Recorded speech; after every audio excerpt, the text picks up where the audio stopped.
Is a system really that important to eliminating writer's block and finding time to write? Oh, definitely. There's no question about that. Again, if we go back to the Pareto rule, Pareto says 80% is caused by 20%. So if I fix the 20%, then I will have eliminated 80%. So the first two problems that you have, the top two problems, are always going to be either motivation or system related.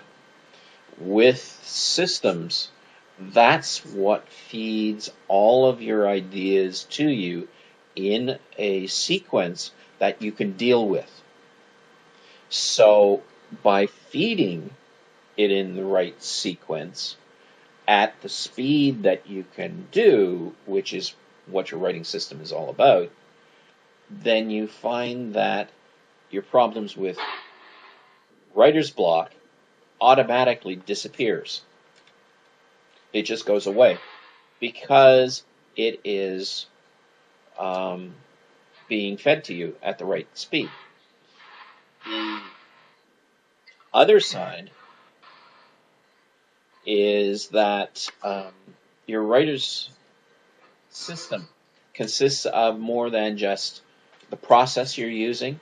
It consists of the habits you have. It consists of the environment you're writing in, whether it's noisy or quiet, whether you've got all the tools. And both of those things will block you and give you excuses to not write.